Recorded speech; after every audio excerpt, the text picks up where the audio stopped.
सुर्खियों में।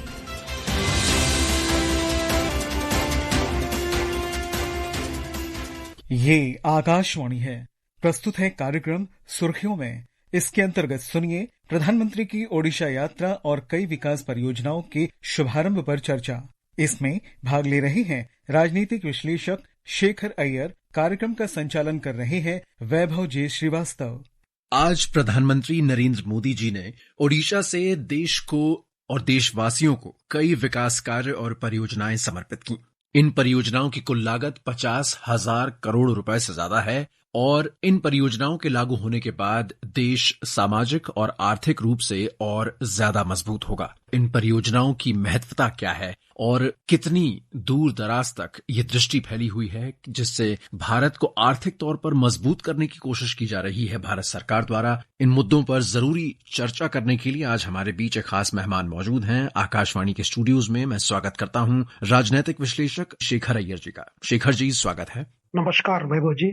आइए सबसे पहले सुनते हैं प्रधानमंत्री के शब्द, जिसमें उन्होंने बताया कि किस तरीके से सेमीकंडक्टर यूनिट्स ओडिशा में शुरू की जाएंगी और कैसे ये देश और ओडिशा राज्य के लिए बेहद लाभकारी साबित होगा।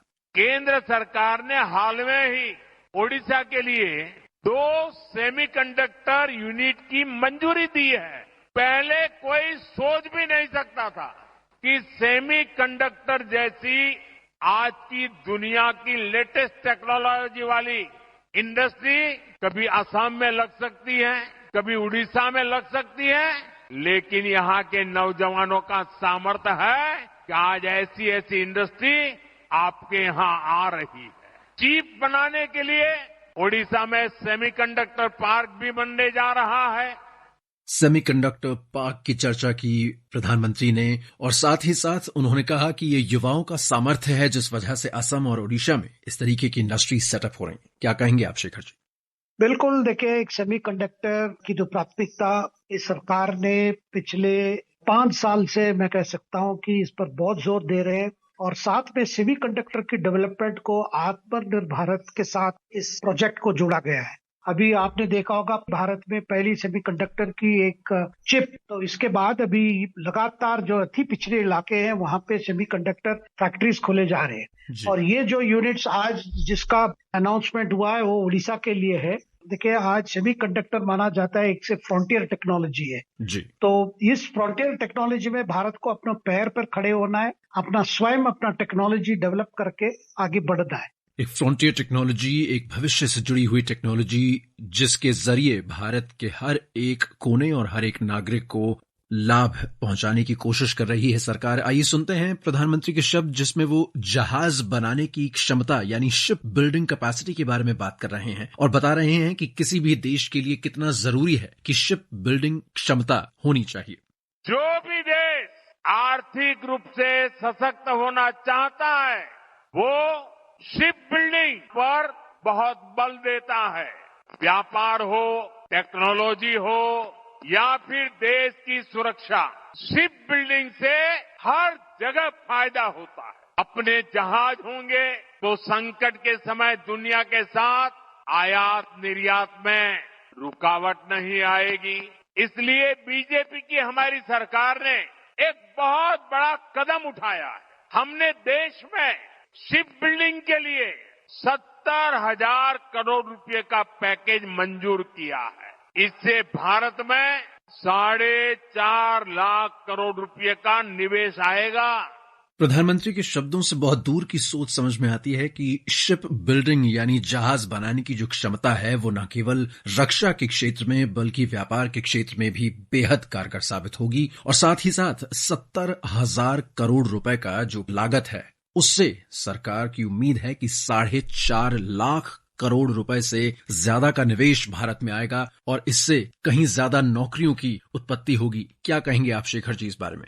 वैभव जी, प्राइम मिनिस्टर का जो कल्पना है, जो विजन है, वो चिप से लेकर शिप तक जी, जो बात आज उन्होंने वहां पे रखी।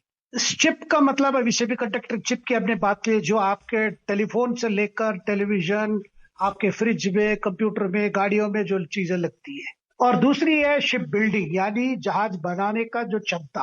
भारत बाकी देशों के जैसे अपनी जो कैपेसिटी है उसकी क्षमता बहुत है और उसको डेवलप करने के लिए अभी आपने देखा होगा हाल में कैबिनेट ने एक अप्रूवल दिया था बड़े पैकेज की, जो 70,000 करोड़ की जो पैकेज जो प्राइम मिनिस्टर जिक्र किए वो शिप बिल्डिंग प्रोजेक्ट के लिए है। इसमें क्या है कि जब सरकार चाहती है इस पर भी आत्मनिर्भरता होनी चाहिए भारत, क्योंकि अभी क्या है ज्यादातर जहाज है बाहर के जहाज हैं जिनको हमारे इंपोर्ट एक्सपोर्ट के लिए किराए पे लिया जाता है। सरकार चाहती है कि ये जो जहाज जितने बने वो भारत पे बने, भारत पे रजिस्टर हो और भारत के जो शिपिंग इंडस्ट्री के लिए उसे ताकत मिले, क्योंकि इससे क्या होगा, जैसे आज प्रधानमंत्री ने कहा कि 4.5 लाख करोड़ की इन्वेस्टमेंट की उसमें एक प्रावधान है, जिसकी वजह से आपके जो बड़े इंफ्रास्ट्रक्चर इंडस्ट्री है, वो स्टील हो, मशीनरी हो, इलेक्ट्रॉनिक्स हो और बाकी जो मैन्युफैक्चरिंग है और जो साथ देने वाले जो इंडस्ट्रीज हो गए, यूनिट्स होंगे, एंसिलरी यूनिट्स आएंगे, जिससे बहुत नौकरियां की सुविधा होगी, उसके लिए अपॉर्चुनिटीज बढ़ेगी। और सरकार चाहती है, क्योंकि पारादीप जैसा उड़ीसा में एक बड़ा पोर्ट है जी, और पारादीप से लेकर झरसुगुड़ा की बात हो रही है जहां आज प्रधानमंत्री ने सारे प्रोजेक्ट्स को उद्घाटन किए, तो ये वहां पे उड़ीसा में शिप बिल्डिंग के लिए बहुत पोटेंशियल है, बहुत क्षमता है जो हम एक्सप्लॉइट कर सकते हैं। जी। तो एक तरफ जहां फैक्ट्रीज लगाई जा रही हैं चिप के लिए, वहीं बहुत बड़े बड़े कारखाने बनाए जा रहे हैं शिप्स के लिए। एक और ऐसा क्षेत्र जिसमें प्रधानमंत्री जी ने हमेशा कहा कि भारत को सशक्त और मजबूत बनाने में इस क्षेत्र का बेहद बड़ा योगदान है, वो है कनेक्टिविटी, दूरसंचार, टेलीकम्युनिकेशन। और अब BSNL के माध्यम से प्रधानमंत्री ने कहा कि पूरे देश में 4G सर्विसेज और उसके और भी ज्यादा लाभ देश के हर एक कोने में हर एक देशवासी को पहुंचाएंगे। आइए सुनते हैं प्रधानमंत्री के शब्द। भारत की कंपनियों ने भारत को दुनिया के उन 5 देशों की सूची में ला खड़ा किया है जिनके पास 4G सर्विसेज शुरू करने की पूरी तरह स्वदेशी टेक्नोलॉजी है। BSNL और उसके सहयोगियों की मेहनत से आज Bharat global telecom manufacturing hub बनने की दिशा में आगे बढ़ रहा है। ये ओडिशा के लिए भी गर्व की बात है कि आज झारसुगुड़ा से BSNL के स्वदेशी 4G नेटवर्क का शुभारंभ हो रहा है, जिसमें करीब 1 लाख 4G टावर है। 4G तकनीक के विस्तार से देश भर में 2 करोड़ से ज्यादा लोगों को सीधा लाभ मिलेगा।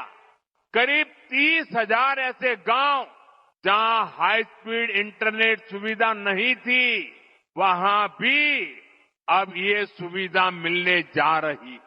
शेखर जी, हम देखते हैं कि प्रधानमंत्री के शब्दों में एक बहुआयामी सोच नजर आती है। उन्होंने टेलीकम्युनिकेशन हब के सिलसिले में कहा कि Bharat global telecom manufacturing hub बनेगा। वहीं साथ साथ उन्होंने लोगों के लिए, व्यापार के लिए भी इस क्षेत्र को बेहद महत्वपूर्ण बताया। क्या लगता है आपको, कितना जरूरी है ये क्षेत्र भारत के विकास के लिए और साथ ही साथ यहाँ की अपनी निजी डोमेस्टिक इंडस्ट्रीज के लिए भी? वैभव जी, पीएम का जो डिजिटल मिशन है, डिजिटल इंडिया की जो मिशन है, उसमें कनेक्टिविटी बहुत जरूरी है और वो कनेक्टिविटी का मतलब इंटरनेट कनेक्टिविटी, टेलीफोनिक कनेक्टिविटी ये होनी चाहिए। इसमें आप जानते हैं कि इंटरनेट सर्विसेज के लिए एक भारत नेट का भी प्रोजेक्ट चल रहा है। साथ में जो दूर इलाके हैं, अब BSNL संचार ही एक माध्यम है जिससे गांव-गांव तक आप कनेक्टिविटी कर पाएंगे। अब सरकार एक फैसला किया कि जल्दी से जल्दी सारा भारत पे 4G सर्विसेज मिलनी चाहिए। तो ये जो भारत, जो डिजिटल भारत निधि जो है, इसके माध्यम से अभी इस वक्त तो तुरंत आपको 26,000 यानी 26,700 गांव तो वैसे कनेक्ट हो जाएंगे। सरकार चाहती है, प्रधानमंत्री स्वयं चाहते हैं कि धीरे धीरे करके पूरा ऑल इंडिया आपको पहले 4G सुविधा मिलेंगी, उसके बाद 5G सुविधा मिलेगी। सेमीकंडक्टर्स की हमने बात की, शिप बिल्डिंग की हमने बात की, टेलीकॉम इंडस्ट्री की बात की। प्रधानमंत्री बार बार एक शब्द पर जोर देते हैं, वो है कनेक्टिविटी। और वो कहते हैं कि न केवल डिजिटल कनेक्टिविटी बल्कि साथ साथ फिजिकल कनेक्टिविटी भी बेहद जरूरी है। फिजिकल कनेक्टिविटी यानी कि अब जो नए जमाने की अमृत भारत ट्रेन्स जो दौड़ रही हैं पटरियों पर और उनका लगातार विस्तार किया जा रहा है, अमृत भारत स्टेशंस बन रहे हैं लगातार, उनको भी बेहतर किया जा रहा है। आइए सुनते हैं प्रधानमंत्री के शब्द। बरहमपुर से सूरत के लिए आधुनिक अमृत भारत ट्रेन को हरी झंडी दिखाई गई है। और आप भी जानते हैं कि सूरत के साथ आपका जुड़ना कितना महत्वपूर्ण है। इस क्षेत्र का कोई गांव ऐसा नहीं होगा कि जहां के लोग सूरत में न रहते हो। आज उनके लिए ये सीधी रेल सेवा शुरू हुई है। शेखर जी, कनेक्टिविटी न केवल लोगों के बीच की दूरी को कम करने के लिए बल्कि साथ साथ व्यापारों को जोड़ने के लिए भी बेहद जरूरी है। डिजिटल कनेक्टिविटी और फिजिकल कनेक्टिविटी दोनों पर ही बहुत जोर है सरकार का, प्रधानमंत्री मोदी का। क्या कहेंगे आप, कितना जरूरी कदम है ये? प्रधानमंत्री ने जिक्र किया कि उड़ीसा और सूरत का एक प्रकार से कनेक्शन है, तो पहले हमें समझना चाहिए किस कनेक्शन की बात कर रहे हैं।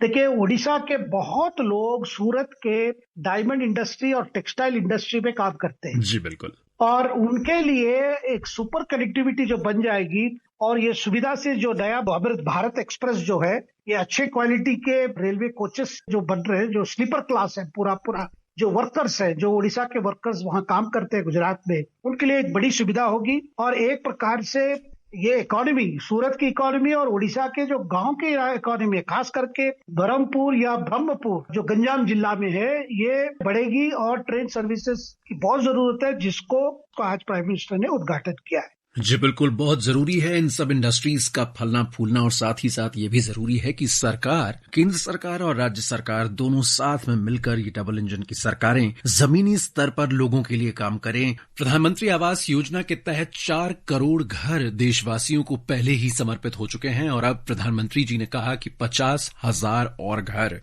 देशवासियों को समर्पित किए जा रहे हैं। हमारी सरकार अभी तक देश में 4 करोड़ से अधिक गरीब परिवारों को पक्का घर दे चुकी है। ओडिशा में भी हजारों घर बनाने का काम तेजी से चल रहा है। इसके लिए हमारे मुख्यमंत्री मोहन जी और उनकी टीम प्रशंसनीय कार्य कर रही है। आज भी करीब 50,000 परिवारों को नए घरों की स्वीकृति मिली है। शेखर जी, प्रधानमंत्री ने बताया कि 4 करोड़ घर गरीबों को समर्पित किए जा चुके हैं और अब 50,000 और घरों को समर्पित करने जा रही है ये सरकार। गरीबों को कितना ज्यादा इनका लाभ मिलेगा लोगों को, और खासकर जो गरीब या निम्न वर्ग के लोग हैं उनको। देखिए, आपने 50,000 घर की आज बात की है। पहला जो 10 साल में जो मोदी सरकार की जो पहले कार्यकाल और दूसरी कार्यकाल में हमने देखा, 4 करोड़ आवास बन के दिए गए थे जी। अब लक्ष्य रखा गया है और 3 करोड़ की मकान बनाएंगे। उस 3 करोड़ से आज 50,000 मकान की बात हुई है जी। तो ये पीएम आवास योजना एक फ्लैगशिप मिशन है, केंद्र सरकार का एक टॉप प्रायोरिटी मिशन है। और जो प्रधानमंत्री ने कहा कि 4 करोड़ जो मकान ऑलरेडी दे चुके हैं और भी देने की जो ये स्कीम जो चल रहा है अभी, वो स्कीम की वजह से अभी 50,000 की बात हुई है, जो उड़ीसा और बाकी राज्यों में ये बात हुई है। देखिए, जो जरूरी सुविधाएं जो है, जैसे आपके पीने का पानी, शौचालय और रहने का आवास, और दूसरा गैस, आपके एलपीजी की सब्सिडी और एलपीजी फ्री सर्विस, ये सारी चीजें जो हैं, जो गरीबी रेखा से ऊपर आने के लिए हाथ पकड़ने के एक प्रकार से स्कीम है, जिससे बहुत सुविधाएं, खास करके महिलाओं को, हर परिवार, जो गरीब परिवार में महिला सबसे ज्यादा बोझ उठाते हैं इन मामलों में। बिल्कुल शेखर जी, हमें उम्मीद है कि ये सभी परियोजनाएं देश को सामाजिक और आर्थिक रूप से और ज्यादा सशक्त बनाने में कारगर साबित होंगी और देश के युवाओं के लिए बेहद लाभकारी साबित होंगी। इन सभी मुद्दों पर इतने विस्तार से चर्चा करने के लिए, आकाशवाणी स्टूडियोज में हमसे जुड़ने के लिए आपका बहुत बहुत धन्यवाद। बहुत बहुत धन्यवाद। अभी आप सुन रहे थे प्रधानमंत्री की ओडिशा यात्रा और कई विकास परियोजनाओं के शुभारंभ पर चर्चा। इसमें भाग ले रहे थे राजनीतिक विश्लेषक शेखर अय्यर। कार्यक्रम का संचालन कर रहे थे वैभव जे श्रीवास्तव। ये कार्यक्रम आकाशवाणी के समाचार सेवा प्रभाग द्वारा प्रस्तुत किया गया। इसे आप हमारे mobile app news on AIR और YouTube channel news on AIR official पर भी सुन सकते हैं। इस कार्यक्रम के संबंध में अपनी प्रतिक्रिया आप हमें ईमेल या व्हाट्सएप के माध्यम से भेज सकते हैं। ईमेल का पता है AIRNSDtalks@gmail.com। व्हाट्सएप नंबर है 9289094044। सुर्खियों में